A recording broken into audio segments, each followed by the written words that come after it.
Hello students and welcome to the PSBI। Students, मेरा नाम नीरज कुमार है और मैं आप सभी को साइंस पढ़ाता हूं। तो हमारा इस क्लास कक्षा 8वीं की जो हमारा क्लास का जो है, ये हमारा 13वां नंबर का मतलब 13th नंबर का हमारा क्या है क्लास होने वाला है, जिसमें हम लोग चैप्टर 1 देख रहे हैं। ठीक है, चैप्टर 1 को हम लोग पढ़ रहे हैं और ये चैप्टर 1 काफ़ी ज़्यादा लंबा है, इसलिए हम सभी को समय लग रहा है, टाइम लग रहा है। ठीक है, चलिए आज की इस बेहतरीन सी क्लास का बेहतरीन सी कक्षा का शुरुआत करते हैं। और हम लोग जो है पिछले क्लास में हम लोगों ने क्या चीज़ लगभग चीज़ें हम लोग जो है पिछले क्लास में पढ़ चुके थे। अब उन लगभग चीज़ों में हम लोगों ने क्या क्या चीज़ें पढ़ा था, तो जैसे देखिए हमने जो है पिछले अपने क्लास में जो हमारा 12th नंबर का जो क्लास हुआ था, उसमें हम लोगों ने फीडिंग के बारे में पढ़ा था कि जो चिकन होते हैं, जो पोल्ट्री फार्म में जिस एनिमल जिस बर्ड्स को हम लोग पालते हैं, उसमें चिकन जो होता है हमारा मुर्गी जो होता है, उसे हम लोग दाना कैसे देते हैं, फीडिंग उसका कैसे करते हैं। ठीक है और उसी में हमारा कुछ पार्ट बच गया था जो हम लोग यहाँ से आज करने वाले हैं। ठीक है, अब हम सभी को यहाँ पे देखना है 1.41 फिगर जो ये दिया गया है, shows the digestive system of chicken. अब यहाँ पे जो है मुर्गी का पाचन तंत्र हमें बताया गया है कि किस प्रकार से होता है, तो एक बार ये समझ लेते हैं। यहाँ पे देखिए क्या बताया गया है चिकन का एक जो होता है, देखिए मुंह से आने के बाद यहाँ पे देखिए ये जो होता है, जिसे हम लोग क्रॉप बोलते हैं। ठीक है, फिर मुर्गी का जो लीवर होता है, मुर्गी का लीवर खाए हैं कभी आप लोग? तो मुर्गी का जो लीवर होता है ये यहाँ पे होता है। फिर यहाँ पे जो इसके नीचे में जो पार्ट होता है उसको हम लोग गिजार्ड बोला जाता है। ठीक है, और ये जो चीज़ है, ये जो चीज़ें है इंटेस्टाइन है यानी कि आंत है। ठीक है, इंटेस्टाइन है। तो ये हमारा डाइजेस्टिव सिस्टम का जो है चिकन का पाचन तंत्र का जो है फिगर दिया गया है। तो आइए इसके बारे में डिटेल में जानते हैं डाइजेस्टिव सिस्टम में क्या क्या बताया गया है। तो शुरुआत करते हैं हमारा आज की इस बेहतरीन सी क्लास का तो चलिए शुरू करें। रेडी है आप लोग? चलिए, तो देखिए हमें क्या बोला गया। On small farm the chickens are allowed to move एवं free to find much of their food. अब बताया गया कि जो छोटे फार्म होते हैं, जहाँ पे जो छोटे किसान होते हैं जो मुर्गी को पालते हैं उसमें मुर्गी को ज़्यादा एरिया मिलता है, ज़्यादा स्पेस मिलता है, मतलब कहीं पर भी घूम सकता है, क्योंकि छोटे फार्म में जो है ना इस टाइप से बॉक्स बना करके उसमें मुर्गी को नहीं रखा जाता है। ठीक है, छोटे फार्म में क्या होता है, इस पे मतलब ज़मीन पे फर्श पे दाना बिखेर करके छोड़ दिया जाता है और मुर्गी उसको आराम से जिधर घूमने का मन उधर घूम करके खा सकती है। They feed on a plant seed food grains. ठीक है, crop has been harvested insects earthworm etcetera. तो जो छोटे फार्म होते हैं उसमें मुर्गियाँ क्या क्या चीज़ें खाती हैं तो उसमें खाती हैं प्लांट का जो बीज होता है उसको खाएंगे, अनाज खाएगी। ठीक है, छोटे मोटे कीड़े मकोड़े को खाएगी और जो अर्थवर्म होते हैं, जो केचुआ होते हैं, उसको खाएगी। तो ये सब चीज़ें क्या है, छोटे मात्रा में हमारा जो क्या होता है, जो हमारा छोटे सोर्स है उसके लिए ये सब जो होता है काफ़ी ज़्यादा अच्छा होता है। आगे बढ़ा, specialist have developed special diets for chickens of और different ages weight and egg laying क्या है कैपेसिटीज। अब देखिए क्या, specialist have developed special diet. अब जो स्पेशलिस्ट होता है मुर्गी का, जो जो मुर्गी पालन करता है उसका जो स्पेशलिस्ट होता है, वो उसके लिए स्पेशल डाइट, कुछ स्पेशल डाइट का प्लान करता है और बनाता है, जिससे क्या हो, मुर्गा जो है अच्छा अंडा दे, ज़्यादा अंडा दे। ठीक है, उसका अंडा देने का कैपेसिटी क्या हो, ज़्यादा हो जाए। ठीक है, तो उसके लिए अलग उसका एज क्या हो, एज में भी डिफरेंस आए और उसका वजन भी ज़्यादा बढ़े। ठीक है, तो ये सब जो होते हैं ये सब किसके द्वारा, स्पेशलिस्ट इसके द्वारा अलग फूड, अलग प्रकार के जो हमारा फूड होता है तैयार किया जाता है। The birds are feed 2 or 3 times every day at a fix time.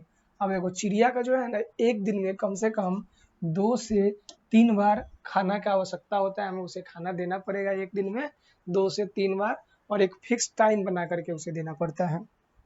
ठीक है, ठीक है। अब यहाँ पे बताया गया है एक वर्ड आया था पिछले क्लास में, कॉम्ब। तो कॉम्ब क्या होता है, comb is the soft red part of the head of the domestic fall specially a Coke.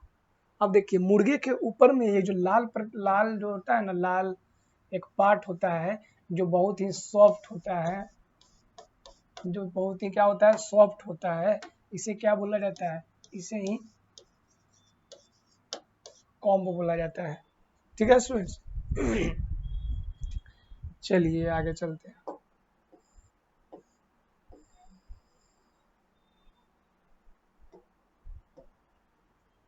अब आ जाइए, अब देखना है हम लोग को एग लेइंग एंड हैचिंग।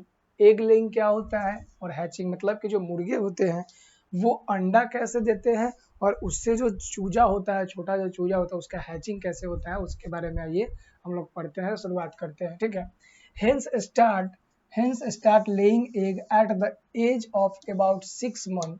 अब जो मुर्गियाँ जो होती है वो अपने 6 मंथ के जब हो जाती है ना, तो वो अंडा देने का शुरुआत कर देती है। ठीक है, the egg need to be keeped warm for 28 days for to the chickens to develop inside them. अब वो जो अंडे देती है मुर्गियाँ, उस अंडे को 21 दिन तक गर्म करने की आवश्यकता होती है। कितने दिनों तक? 21 दिन गर्म करने की आवश्यकता होती है। जब हम उसे 21 दिन गर्म करेंगे तो क्या होगा, 21 दिन जब हम गर्म करेंगे तो मुर्गियाँ जो होंगी वो क्या करेगी, अंडे देना, अंडे सॉरी उसका जो अंडे होगी, उस अंडे से चूजा तैयार हो जाएगा 21 दिन में। ठीक है, the mother hen sit on the egg to keep them warm. और जो मदर हेन होती है, जो मुर्गी ने अंडे दी होती है, तो उस मुर्गी क्या करती है, उस अंडे के ऊपर बैठती है और अंडे को क्या करती है, गर्म करती है और गर्म रखती है। और ऐसा प्रक्रिया 21 दिन तक चलता है, तब जाके उस अंडे के अंदर चूजा तैयार होता है। ठीक है, दिस इज कॉल्ड इनक्यूबेशन। ठीक है, अब इसको क्या बोला जाता है, तो इस जो प्रक्रिया होता है, जो मुर्गी क्या करता है, जो मुर्गी अंडा देने के बाद, अपने अंडा देने के बाद क्या करती है, उस अंडे को 21 दिन तक गर्म करती है।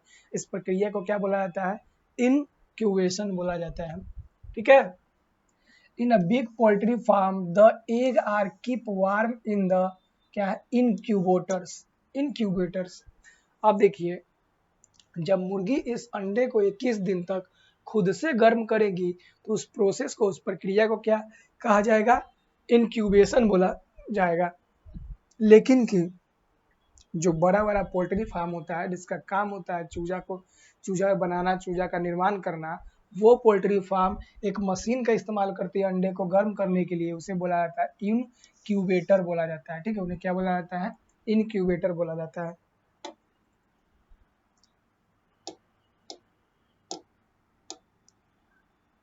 ठीक है,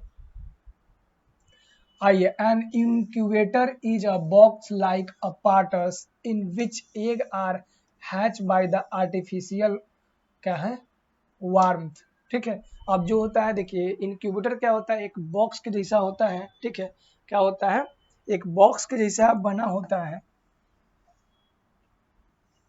इंक्यूबेटर क्या होता है, एक बॉक्स के शेप का, बॉक्स के आकार का एक मशीन होता है, जिसके अंदर अंडे को डाला जाता है और उसे आर्टिफिशियल तरीका से उसके अंदर से चूजा को हैचिंग किया जाता है। ठीक है, a constant internal temperature is maintained in a incubator by the use of thermostat. ठीक है, अब थर्मोस्टेट की मदद से उसके अंदर जो भी वातावरण, जो भी दशाएं चाहिए होती है मुर्गे के जो अंडे होती हैं, उसे जो भी टेम्परेचर की आवश्यकता होती है, वो टेम्परेचर को मेंटेन करके रखा जाता है। और वो जो टेम्परेचर मेंटेन होता है, वो होता है थर्मोस्टेट के द्वारा। किसके द्वारा होता है, थर्मोस्टेट। अब थर्मोस्टेट क्या होता है, तो थर्मोस्टेट होता है टेम्परेचर यानी कि ताप को कंट्रोल करने की एक मशीन होती है, जिसे हम लोग क्या बोलते हैं, जिसे हम लोग थर्मोस्टेट बोलते हैं। ठीक है, ताप को कंट्रोल करने की मशीन को क्या बोला जाता है, थर्मोस्टेट बोला जाता है। आगे आ जाइए, after about 80 days the egg are transferred to the hatching tray. जब इस मशीन में जो था क्या है, इनक्यूबेटर जो मशीन है, उस मशीन में जब अंडे को हम लोग 18 दिन तक लगातार गर्म करते हैं, जो उसका टेम्परेचर चाहिए उस टेम्परेचर पे, जब 18वां दिन पुरता है, तो उस 18वें दिन उसको हम अंडे को निकाल करके और ट्रे में रखते हैं, जहाँ पे हैचिंग जो हमारा अब क्या है, चूजा निकलने को तैयार है, उस हैचिंग ट्रे में हम उसको डालते हैं। ठीक है students, on the 21st day of incubation, the chicken hatch that is come out the egg by breaking the shell। और जब भी क्या होता है जब 20 और 21वें का आधा दिन 20.5 डेज जब होता है, तब उसके अंदर से क्या होता है, एक के अंदर से बच्चे जो है निकलना शुरुआत कर देता है। ठीक है, तो और बच्चे कैसे निकलता है, जो अंडे का जो सेल है ना, egg, by breaking the shell of egg, जो अंडे का जो सेल होता है, ऊपर का बाहरी जो कवच होता है व्हाइट कलर का, उसे तोड़ करके बच्चे क्या करते हैं, अब जब बाहर निकलने के लिए तैयार होते हैं और तोड़ करके निकलते हैं। The coming out of a young bird from an egg is called hatching. और जब जो नया जो बच्चा है, जिस वो अंडे को तोड़ करके, अंडे को सेल करके तोड़ के जब उस अंडे से बाहर आता है, ठीक है, जब बाहर आता है तो बाहर आने का जो प्रक्रिया होता है उसे क्या कहा जाता है, हैचिंग कहा जाता है। क्या कहा जाता है, हैचिंग। अब देखिए केयर ऑफ पोल्ट्री। अब पोल्ट्री को हम लोग केयर कैसे करेंगे, जो हम लोग मुर्गी पालने का जो भी जगह बनाए हैं जिसमें हम मुर्गी को पालन करते हैं, बत्तख को पालन करते हैं, और भी अदर बर्ड्स जो हमें मीट एग देते हैं, उसे अगर पालते हैं तो उसे हम लोग केयर करने की आवश्यकता होगी। उसकी देखभाल कैसे करेंगे उसके बारे में आइए हम लोग देखते हैं। Honey is a very nutritious sweet food. अब देखो, सॉरी हमको यहाँ देखना है ना, care of poultry. Poultry fowls are easily infected by many kind of disease producing bacteria and virus. अब जो पोल्ट्री जो होता है, पोल्ट्री फार्म होता है, वो आसानी से इन्फेक्टेड हो सकता है, आसानी से संक्रमित हो सकता है। किसके द्वारा, बहुत ही प्रकार के बीमारी उत्पन्न करने वाले बैक्टीरिया यानी कि जीवाणु और विषाणु के द्वारा। They can however be protected against M disease by vaccination. और इसका हम लोग जो बचाव करते हैं, इसका जो हम लोग संरक्षण प्रदान करते हैं, बहुत अलग अलग प्रकार के जो मेडिसिन आता है, वैक्सीन आता है, उसे लगा करके हम क्या करते हैं, अपने जो पोल्ट्री फार्म में जो भी एनिमल है, उसे जो भी बर्ड्स है, उसे हम बचा सकते हैं। Their cages should be clean every day. और जिस केज में, जिस पिंजरा में हम लोग मुर्गी को या फिर जो भी चीज़ हम अपने यहाँ रखे हुए हैं, बतख हो गया या फिर जो भी चिड़िया है, जो भी मुर्गी है, ठीक है, उसे हमें क्या करना पड़ता है, उसका जो केज है, उसका जो पिंजरा है, उसे हमको प्रत्येक दिन साफ करने की आवश्यकता है। ठीक है, चलिए अब हम लोग देखेंगे एपी कल्चर के बारे में कि एपी कल्चर होता क्या है। आइए बताते हैं कि एपी कल्चर, तो एपी कल्चर जो होता है ना, इसका हिंदी मीनिंग होता है मधुमक्खी पालन। क्या होता है, मधुमक्खी पालन। राइटिंग बोर्ड पे अभी नहीं बन रहा है।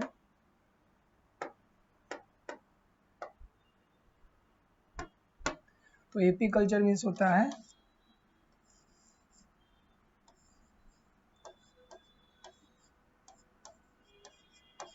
मधुमक्खी पालन करने की जो विज्ञान होता है, जो प्रोसेस होता है, उसका हम लोग, उसी को हम लोग क्या बोलते हैं, एपी कल्चर बोलते हैं। ठीक है, एपी कल्चर। आइए एपी कल्चर के बारे में जानते हैं हम सभी। Honey is a very nutritious sweet food. अब मधुमक्खी जो है एक क्या है, बहुत ही, मधुमक्खी क्या है, मधुमक्खी जो हनी है, शहद जो है, वह एक बहुत ही न्यूट्रिशियस, पोषक से भरा हुआ क्या है, मिठास वाला चीज है। ठीक है, मधुमक्खी का जो पालन होता है, जो हमारा हनी होता है वो। ठीक है, it is made by Honey बीज यूजुअली कॉल्ड सिंपली बीज। हनी बीज को, जो मधुमक्खी का जो मधुमक्खी होता है, उसे हम लोग बीज भी बोल सकते हैं। ठीक है, from the nectar of flower. अब हनी बीज किस प्रोसेस से बनता है, पीछे हम लोग देखे हैं, नेक्टर से बनता है। अब ये नेक्टर क्या होता है, तो नेक्टर होता है फूल के अंदर एक सब्सटेंस होता है, मीठा पदार्थ होता है, जिसे हम लोग क्या बोलते हैं, जिसे हम लोग नेक्टर बोलते हैं। ठीक है, honey bees are called social insect because they live together in a large number all their lives. अब हनी जो होते हैं, जो मधुमक्खी होते हैं, हनी बीज जो मधुमक्खी होते हैं, उन्हें हम लोग क्या बोलते हैं, तो उन्हें हम लोग बोलते हैं सामाजिक जीव बोलते हैं। ठीक है, उन्हें हम लोग क्या बोलते हैं, सामाजिक जीव बोलते हैं। अब सामाजिक जीव क्यों बोलते हैं, क्योंकि मधुमक्खी जो होता है एक साथ लार्ज नंबर ऑफ, मतलब एक साथ बहुत झुंड में रहता है। ठीक है, झुंड में रहता है। ए हनी बी कॉलोनी में contain as a 50,000 individuals bees are known as rise and keeped on the large scale. अब जो मधुमक्खी जो होता है इसे हम लोग सामाजिक जीव बोलते हैं। कौन सा जीव बोलते हैं? तो मधुमक्खी को हम सब कौन सा जीव बोलते हैं? तो इसे हम लोग बोलते हैं सामाजिक जीव बोलते हैं। क्यों बोलते हैं? क्योंकि ये एक साथ में लगभग 50,000 मेंबर एक साथ में रहते हैं। मधुमक्खी कभी अकेले देखे हैं? मधुमक्खी को जाएगा भी तो झुंड में, घर भी बनाएगा तो झुंड में, ठीक है।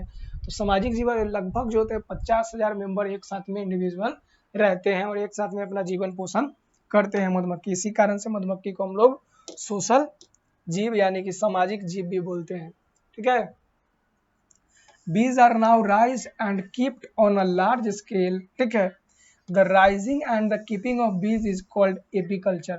तो जहाँ पे हम लोग बहुत बड़ी मात्रा में मधुमक्खी को रखेंगे, उसका पालन पोषण करेंगे, तो ये जो पूरा प्रक्रिया होगा, ये पालन पोषण करने का जो विज्ञान होगा, उसे ही हम लोग क्या बोलेंगे? एपीकल्चर बोलेंगे। और एपीकल्चर का मतलब क्या होता है? मधुमक्खी पालन करने का जो विज्ञान होता है, जो तरीका होता है, जो तकनीक होता है, उसे हम लोग एपीकल्चर का नाम देते हैं। याद रहेगा? आगे आइए।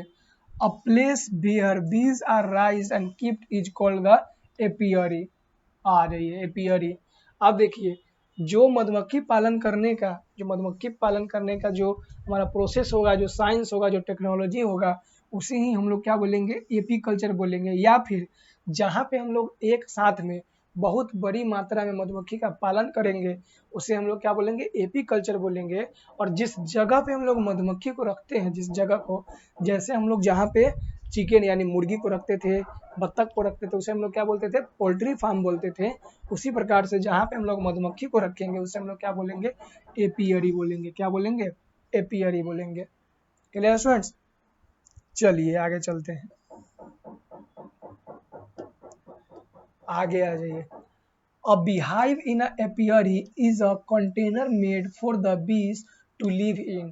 अब देखिए, एपियरी में जो होता है ना, एपियरी जहाँ पे मधुमक्खी का पालन करते हैं, वहाँ पे जो बीज होते हैं, जो मधुमक्खी होते हैं, या फिर जो मधुमक्खी का जो छत्ता होते हैं, उसे हम लोग के एक कंटेनर के अंदर रखा जाता है। कंटेनर के अंदर इस टाइप का कंटेनर होता है, देखिए इसके अंदर में रखा जाता है मधुमक्खी को, ठीक है। It has a number of removable drawer like a section called the supers. अब इसके अंदर बहुत सारा ड्रॉवर होता है। देखिए, एक ड्रॉवर ये हो गया, दूसरा ड्रॉवर ये हो गया, तीसरा ये हो गया, फिर एक नीचे देख रहे हैं चौथा, और ये सब ओपन हो जाता है। जैसे हम लोग अपने घर में जो हमारा क्या होता है, टेबल के नीचे जो ड्रॉवर बना हुआ था, ड्रॉवर था ना, जिसमें स्पेस खंड बाई खंड रहता है, एक खींचेंगे, बंद करेंगे, फिर दूसरा। उसी प्रकार से एपियरी में भी मधुमक्खी का जो कंटेनर होता है, उस प्रकार से डिजाइन किया हुआ रहता है, ठीक है। जिसमें क्या होता है, हम लोग मधुमक्खी का पालन करते हैं, ठीक है। The bees build honeycombs on a movable farms inside the supers. A honeycomb is a wax structure of a cell each having 6 sides। अब honeycomb होता है, ये wax का बना होता है, हमको पता है। जो honey का जो हमारा, जिसमें मधुमक्खी का जो छत्ता होता है ना, वो मोम का होता है, उसमें मोम का उसी से बनता है जो, ठीक है, wax का होता है, ठीक है। It is made by bees for the holding their honey and the eggs। और ये जो उसके अंदर में जो मधुमक्खी के छत्ता के अंदर में जो भी जो बैग्स का बना हुआ रहता है, स्पेस इस टाइप का होता है, तो इसके अंदर मधुमक्खी जो है अपना क्या जमा करता है? हनी को जमा करेगा, हनी को जमा करेगा और अपना एग्स को जमा करता है, अंडे को जमा करता है, ठीक है। The beehive are placed in a orchids. और जो beehive कहाँ रखा जाता है? ऑर्किड्स में रखा जाता है, ठीक है। The bees fly among the fruit bearing plants to collect the nectar and the pollen of flower। अब जो मधुमक्खी जो होते हैं, ये फ्रूट के पास जाते हैं, मतलब जो जब पौधे में फूल खिलने वाला होता है, तो उसके ऊपर फूल पे जा करके, या फिर जो फल होता है उसके ऊपर जा करके, और प्लांट से क्या करता है? नेक्टर को कलेक्ट करता है। और वही नेक्टर को, क्योंकि हम लोग पीछे ही पढ़े हैं, नेक्टर क्या होता है? एक स्वीटनर होता है, एक मीठा पदार्थ होता है जो फूलों में पाया जाता है, नेक्टर, ठीक है। और वो जो नेक्टर होता है, उसी से क्या होता है? शहद का निर्माण होता है। They return to their comb and the put the nectar in the empty cell, ठीक है। आप देखिए, जो नेक्टर होता है ना, जो सेल होता है, सेल, तो मधुमक्खी यहाँ से जाएगा, फूल के ऊपर जाएगा, फ्लावर के ऊपर जाएगा, ठीक है। मधुमक्खी कहाँ जाएगा? फ्लावर के ऊपर जाएगा और वहां पे क्या रख देगा, यहाँ से नेक्टर को कलेक्ट करके आएगा और उस नेक्टर को क्या करेगा अपने बीहाइव में। अब उस नेक्टर को कहाँ रख देगा, अपने बीहाइव यानी मधुमक्खी के अपने छत्ता में उसको क्या करेगा, भर देगा। There the nectar loses much of its moisture, ठीक है, the nectar in the empty cells by the evaporation and the changes into honey. The big pepper remove honey from the comb by the placing them the rotatory machine called the honey extractor, ठीक है। When the machine is rotated, the honey is thrown out by centrifugal forces. अब ये क्या होता है, एक machine है, क्या है, हनी एक्सट्रैक्टर, जिससे हम लोग मध को, जो हमारा शहद होता है उससे हम लोग निकालते हैं, एक्सट्रैक्ट करते हैं, ठीक है। तो हनी एक्सट्रैक्टर में क्या होता है, इसके अंदर हम लोग क्या करते हैं, उसका जो मधुमक्खी का बीहाइव है, जो छत्ता है, उसको डालते हैं और इसे रोटेट करते हैं, इसको हैंडल को पकड़ करके घुमाते हैं, ठीक है, घुमाते हैं।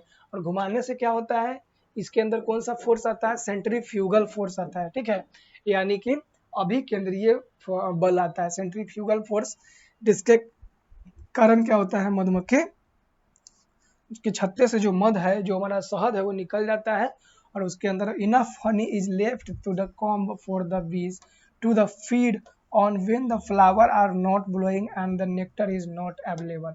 अब उसके अंदर कुछ मात्रा में हम लोग क्या करते हैं, हनी को छोड़ देते हैं, मध को छोड़ देते हैं। हम लोग मध जो है, हम लोग बिहारी भाषा में हनी को मध बोलते हैं, ठीक है, उसे उसके अंदर में छोड़ देते हैं। ऐसा क्यों करते हैं कि जब फूल से मधुमक्खी होंगे, उसे फूल से जब नेक्टर नहीं मिलेगा, नेक्टर नहीं मिलेगा और क्या नहीं मिलेगा, और उसके अंदर में नेक्टर भी नहीं होगा और फ्लावर भी नहीं मिलेगा, तब इसका इस्तेमाल मधुमक्खी करेंगे अपने भोजन के लिए, ठीक है।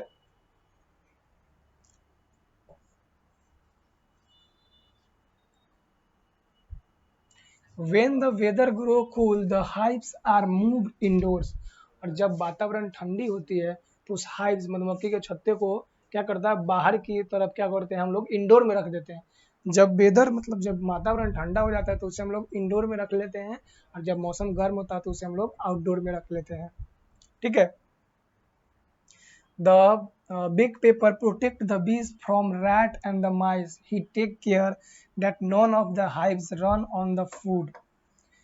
Bees are the great help to the horticulture. मधुमक्खी जो है हार्टिकल्चर क्या होता है, तो हार्टिकल्चर होता है खेती-बाड़ी, जो खेती-बाड़ी करने का जो विज्ञान होता है उसे हम लोग हार्टिकल्चर बोलते हैं। तो मधुमक्खी जो है हार्टिकल्चर में भी मदद करता है। Visiting on flower after another, they assume cross pollination. और जब एक फूल से दूसरे फूल के मधुमक्खी नेक्टर की खोज में जाते हैं, तो नेक्टर के खोज में जाने के क्रम में वो क्या करते हैं, उसको पॉलिनेट कर देते हैं फ्लावर को, ठीक है। This activity of bees is even more important than the producing honey और wax and it is essential for the formation of the fruit and seeds in a plant. और ये जो प्रक्रिया है पॉलिनेशन, जो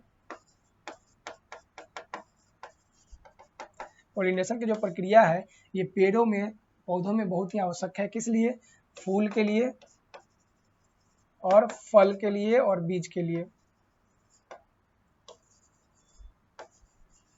बीज के लिए, तीनों प्रक्रिया के लिए जो प्रक्रिया जो मधुमक्खी बहुत ही इंपॉर्टेंट है। तो इस वीडियो में इतना ही, मिलते हैं हम लोग अपने नए वीडियो में और वहाँ पे मिलेंगे और नए तरीके से हम लोग वहाँ पे पढ़ेंगे। तब तक के लिए धन्यवाद। वीडियो अगर अच्छा लगा तो लाइक कर दीजिएगा।